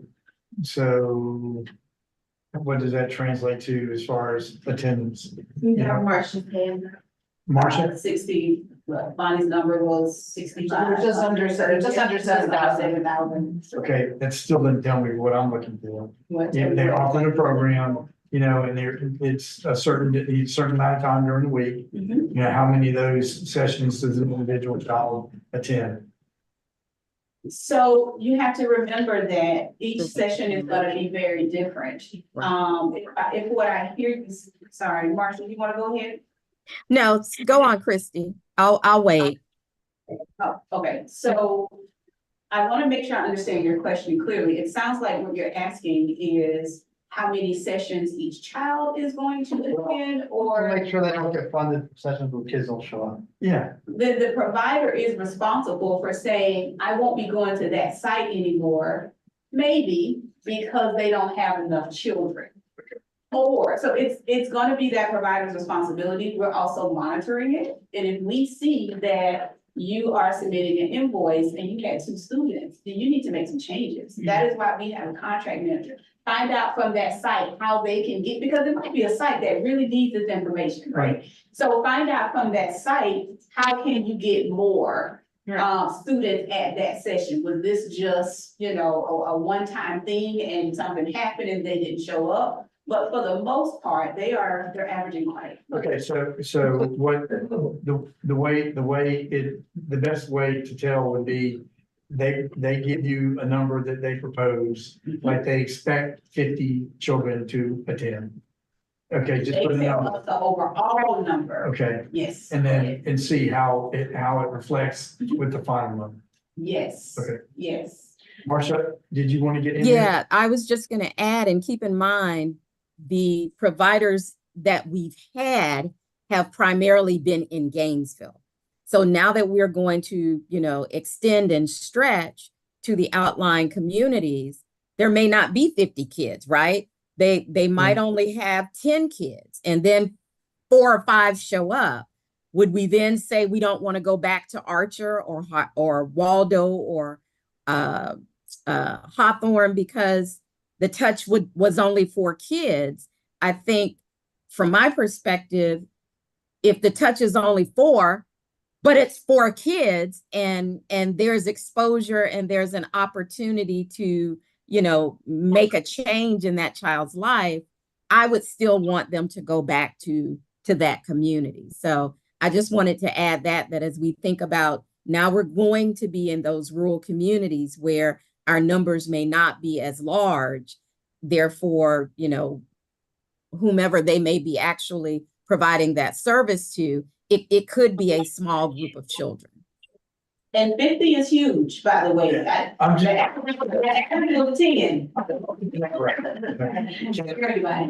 I'm 10. Molly's question, how often is that reported in the SAMUS? Is it weekly, monthly? I'll let Bonnie or Belita answer. I encourage them to record their data on a weekly basis, and they absolutely have to enter their data on a monthly basis in order to get reimbursed, because their reimbursement is based on their sessions that they provide, because it's a session cost. So they absolutely have to have their sessions entered by the end of the month to get reimbursed for that month's worth of sessions. So I think a question could be asked, what do you anticipate the attendance being? And you may or may not know. Right. And then if it's less than what you anticipate, what are you going to do to mitigate that or to improve that? If it's more, from a capacity standpoint, what are you going to do? And then to Lee's point, we can at least begin to monitor that monthly and try to intervene if it's lower than what we expect or that we hope. So that gets me there. If that gets me there. I have a question. I'm assuming, so this is enrichment to an existing site with children. So part of the attendance at the enrichment activity depends on the site. Yes. Making sure that the enrichment is happening when there are going to be students and that they're encouraging and supporting participation. So are we requiring an MOU with each of the proposed sites where the site agrees to support attendance it seems to me we ought to have an MOU. If I'm going to go to agreement, a site agreement that includes and that says, and if these numbers aren't being met, X, Y, and Z will happen. So that there's some protection for the enrichment provider if all of a sudden the site is not making the kids available. And having lived through those kinds of situations, it's not all, you can't do it all as the person who's showing up at the site trying to deliver a service. Absolutely, because the provider won't have any control over that, the site does. And there are agreements that are in place that are reviewed. Just want to make sure that that's part of it. And I would also add it to the providers, a lot of this is brand new, and I would expect that, the things that are happening really well, word of mouth happens, but it takes time. Yeah. You may only have a handful, but they go home and tell all their friends and neighbors, and then the next week it doubles, and then, Right. those that are really Right. doing the right thing, I would expect that to get out, but I wouldn't expect that right away. Yeah, well, and I think providers can talk to each other about, hey, what's working for you in terms of engagement, or what kind of providers, site strategies have you found to be useful? So even once a quarter getting together, all of the providers and saying, so what's working? Right. What's not? Yeah. Chris, what's next? Turn. Public comment? Yes. Yes. Would anybody like to help us in chats on there? So somebody would look to the chats, or please come up. Good afternoon. Good afternoon. John Rollins, President and CEO of Motivation of North Central Florida. I was taking notes as I was going in, so are we under the 3 minutes? Okay, so what I'll do is I'll read my points and then I'll let you all discuss them. That's fair enough? Okay. That's fine. Okay, so an increase of $84,000 from what you expensed last year. I anticipate there were some enrichment providers who applied for the last contract who were not funded, so I anticipate that they will maybe apply this year. With an expectation that we will increase the services that were offered. I'm not sure if $250,000 will satisfy the need. I did hear the conversation about maybe putting some funds from the whole one. The specific areas of interest, are those exclusive to you servicing one area? Or are you looking for the provider to serve multiple areas? Can we have some clarity on that? You mean more than one of the, The different areas with it. We can answer your questions and then you can ask them. Yeah. So Christie can, No, you will not be required to cover more than three. You can pick one, or it could be multiple. Okay, and you asked about, you answered, so 30% of the services to a rural area. Okay, is there a specific number of sites that the enrichment provider should list? Or can you get 30% from one site at the expense of the other rural areas? Is that the expectation of the board? I would assume that could be done, because what we said was, there's an expectation and then there would be bonus points if you went to the specified area. So it would, you would be serving it, but if you went to specifically to Hawthorne or to Waldo or to Archer, then you would get more points on your application. Okay, and understanding that when we submit the application, the discussion came up, are we already serving existing sites? Are we going to create a program? If we are serving existing sites, we can have that connection with them, have the conversation. But if these sites or these groups aren't already existing, then our projections may or may not match based on the RFP. So we have to submit this information before we make the connection with the organization. So I don't know if that's something that needs to be rethought. that's one of the reasons I asked, do we have a sense of how many sites are available in these different communities? Because if we can give you that, some sense of that, at least initially, you can. We can reach out to them, and I know that the locations, and I'm grateful that our organization is one of the ones that has been in High Springs and Waldo, Midland, Archer. We've done it, okay, but we've done it under support of another group.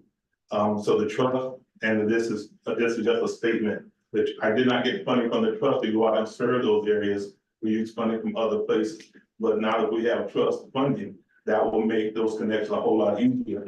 And then we have the existing, say, I asked. Hold on,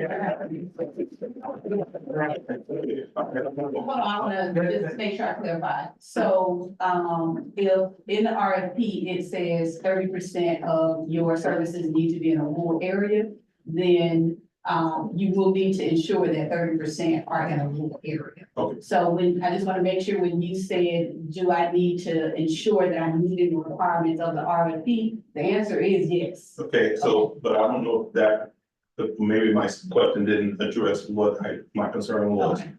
30%, if we say we're gonna serve 1,500 people, whatever 30% of that is, if we have to identify a rural area to serve, Mhm. is that an existing program which you alluded to, or are we going to create programs in areas that we may not have already have, where we don't have an existing relationship? In your proposal, if you list the question is, how and what are you able to currently do as it relates to building relationships? The proposal right this moment does not say, can you tell me right now who you are going to partner with? We're not gonna hold you to that, because by the time this RFP comes out, by the time you have a contract, that may have changed, right? So, you need to plan for how you're going to meet the requirements of the RFP as it relates to your 30%. So that could be current, or it can be, new partnerships that you built during the process of reviewing your, application, during contract negotiation. It is your job to, during the contract, ensure that you're reaching that 30%. You don't need to have it prior to. That's what I want you to. Yeah, all right, okay. And talking about offering bonus points to people who serve the rural areas. Specific. Sure. Okay, if I am a provider in that area and I'm serving in that area, do I get bonus points does that include someone who may not be in that area? Will they get the bonus points to take away from another provider? If you, I don't think so. Both will get the bonus. yeah, whoever is proposing to go to those areas will get the bonus points. Okay, And then you hold them accountable to, should be do it. all right. And I heard a question about the IRS rate versus the state rate for transportation. If we're going to have to present that in our RFP, what we think No. anticipate our costs are. You, well, I'm allow you to finish. Yeah, if I say that I'm going to go for 13 weeks in Waldo. Yeah. Okay, so as I present my budget, do I have to factor in 13 weeks of however many people we need to send to Waldo to cover that? Yes. Okay, so, yeah, so if we get clarity on which standard we're gonna use, I think that would help us as Sarah. Not right this moment. However, the RFP will have the standard, and then in the bidders conference, we'll also go over that. All right, and, when we're talking about the measurements, I think it's, Dr. Labarda. I want to stress, as a provider who's done this for many years, the qualitative measurements that I know we want to see are much more difficult to answer because the enrichment provider goes in our case, we spend 1 day a week for 1 hour. And so for us to try to take credit for whatever we see changes in that person's life or what changes we don't see in that person's life, there's so many other factors that play a part of that. So to hold us to an expectation that we're gonna change this child's life and that child goes home to a very undesirable environment, that I don't think that's fair to the provider. And so if that's a condition for us being evaluated, you're putting the provider at a disadvantage, in my opinion. Mr. Rollins, I'll interrupt, tell you, that is not our expectation. What we want is if you offer a program, that it's based upon something. So that we know that, and you're absolutely right, the hour that you spend with them may or may not have a huge impact on the child, but at least we know that the program you offer has that potential. Right. So, and that's what we're looking for more than anything else, and I think the enrichment programs, it's probably gonna be very hard to discern, as Maggie said, pre and post. But, at least they're being exposed to something that we know that being exposed to this program, could potentially make a difference in the child's life. And so, and the position that we take is we go out and we serve the child, we serve the agency, and we sow seeds. And so when we sow the seed, hopefully they'll find someone else will come on and the proverbial one person sows, in other words, the increase achieved at someone much higher than us. Thank you for your. Yeah, thank you, Mr. Ronson, appreciate it. We did kind of get into the weeds on that one. So, any other questions or comments? Okay, Chance. So my name is Alberto Lopez. I'm the manager of museum education at the Florida Museum of Natural History. I just wanted to add, definitely agree with what John was mentioning. This 30% of that we have to reach. I would love to reach it, but I do worry, in fact, if there is like asking how many groups, organizations are out there, like is this 30%, is that informed on any information that the trust might have? And if the trust can provide us, because like it's basically, like someone mentioned, definitely our programs, word of mouth carries us a very, very long way. And it's of course harder to get word of mouth to these communities, and we do want to reach them. So I would be happy to receive if you have any information for all the different centers, community centers, for us to be able to contact them directly. And we are very proud also of being able to, we definitely do have the capacity to do it, and we have been doing it, have been going to all the libraries in Alachua County, and we hope to grow that and go even more. Another suggestion that I was thinking about as well is that, you know, after the fact, after these different enrichment providers are chosen, that would also help would be if all recipients of Children's Trust funding, like primary providers, if they have this list of all these funded enrichment providers, so that they can know to contact us, or I would even go as far to say that they should, as being the recipients, they should be contacting us. I would be expecting them, you know, to contact them, which I have to say that many of the people that organizations that we work with are recipients of Children's Trust funding. So it is kind of happening, but there might be some organizations that still might not have reached us. And I don't know if it's because they don't know about our services, or like it's a lack of communication gap or anything, but anything that you can do to help us. And I think that would be, you know, greatly improve our impact out in the community.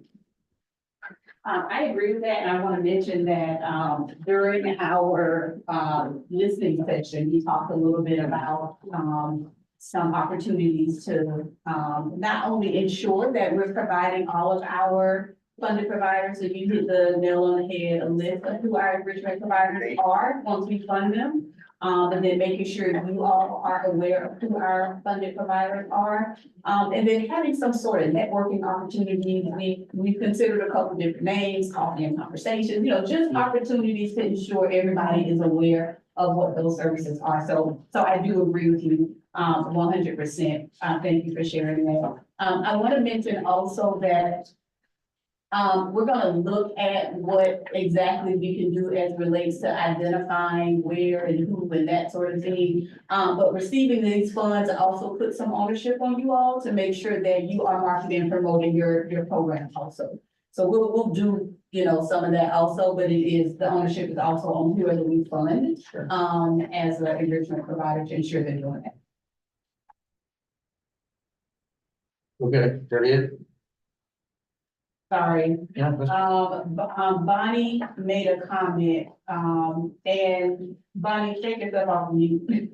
So that as it relates to the 30%, you want to share your comment with the board? Yeah, yes, so we've talked about 30%, and looking at the data that I did share on that one slide, of the 57 sites, only 88% were in Gainesville. So that means 12% were not in Gainesville. And I think moving from 12% to a target of 30% is a bit aggressive. I think if we wanted something a little bit more realistic, might be 20%. So if they were serving 10 sites, that if 8 out of the 10 or 2 out of the 10 were in, it would still be progress in the right direction. And given some of the providers have never yet served in the rural areas. And again, I hate to set a performance measure that's too high and then people see the CQI and they're like, argh. So I want to not set the bar too high, given some providers haven't been out at all, given this will be a target that will be across the board. So now I'm confused. Jim, yeah, so you just said 30% of sites. Yeah. As defined, and I was thinking 30% of kids. And I was thinking 30% of sessions. And now you're. Well, there you go. So let me clarify, we had been saying 30% of the sessions needed to be in the rural areas. And I think it would be 1-year contract? 2 year. 2 year. So we could incrementally then, if we say it's too much to jump from, 10 to 30, should we say in the first year, it's gotta be X, by the second year, it's gotta be?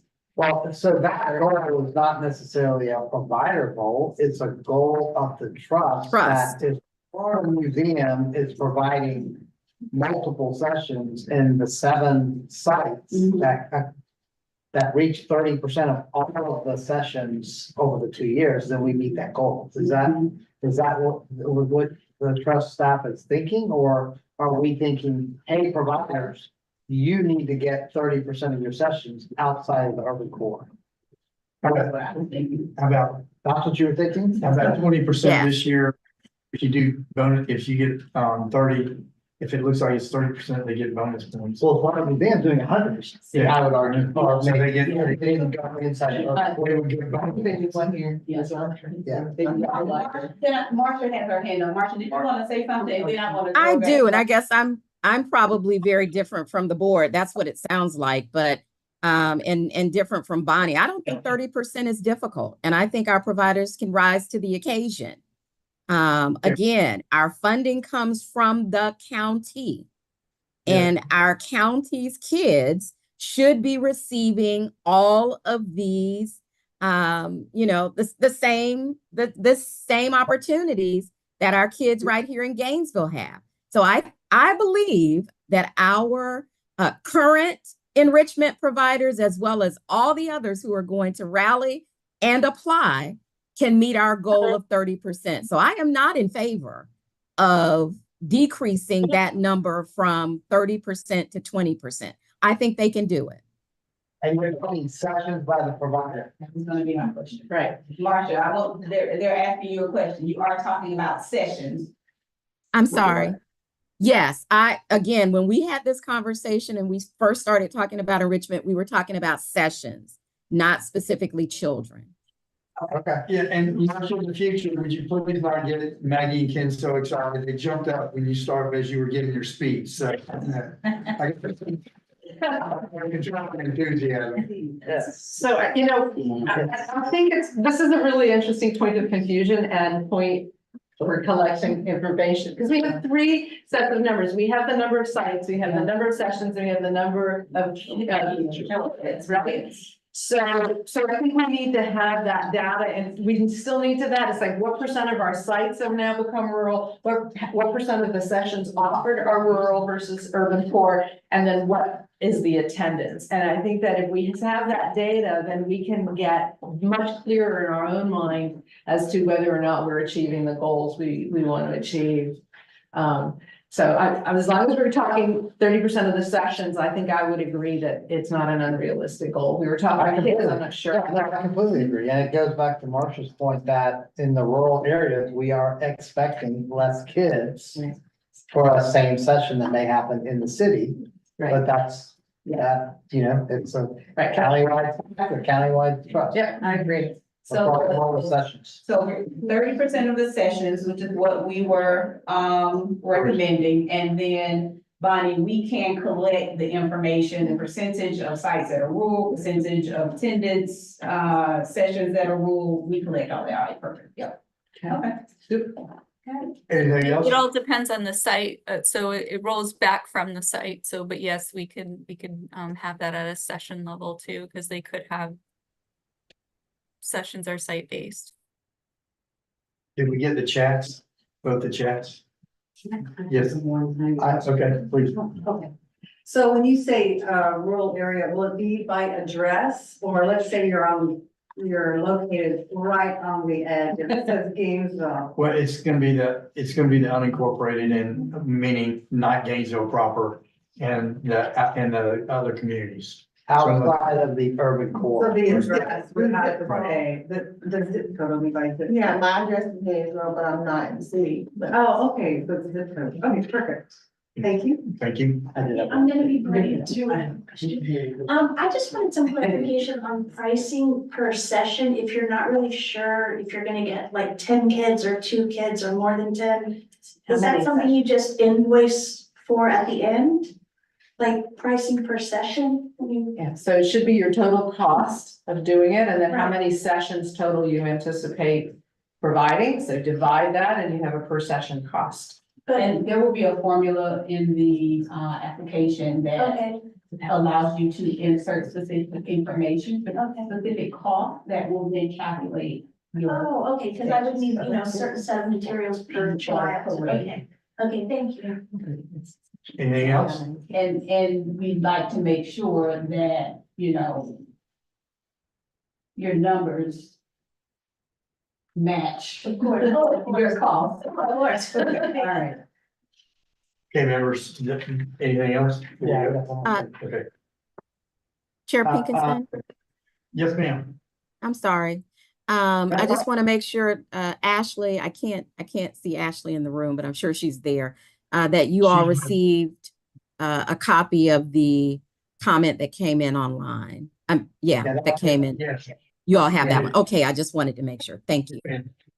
Yeah, so I just want to address that, Mr. Chair, because we got this comment from Margaret DeCona. When I look at the areas.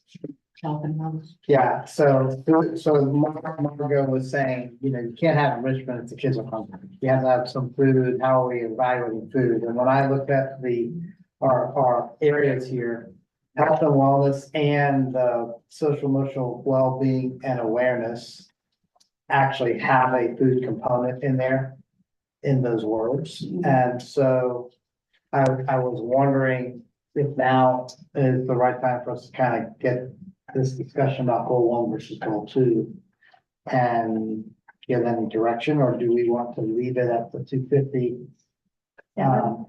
So my question about, and I saw that comment too, and it was like, yeah, you know, what are we doing about food insecurity during the summer? But I'm not sure that's an enrichment activity because they're not gonna be there every day. But I think as we look at the summer. I think it's just a question. It's Yeah. a question on the RFP, how will you provide food? But not for this one. That would be It the. would be for this. How you provide it would. I mean, we do need to talk about it in the context of the summer camps. And we do have, a relationship with the school district to where our camps, were provided. And we've done this every year. All of our camps get fed. Yeah, remember, Through our part of the relationships review with was the- that they wish the food was better. Yeah. Right. Yeah. And so. I've never seen one of those that doesn't say. And our camps can utilize the funds from their contracts to buy food. And snacks Yes. and that kind of thing, yeah. So this workshop now goes to. Spot. They are at some Yeah. food spot through our Yeah. relationship with the school district. Ashley? Member Certain has a comment. Yes, Tina? Hey, along with the summer nutrition, Christy addressed it about the summer feeding. It starts on Monday, and I do want to let everyone know that there is no pandemic EBT for the summer this year. Our state government did not apply in time, so the families that in the past couple summers have received the EBT card with funds on it so I don't know how much it is per day.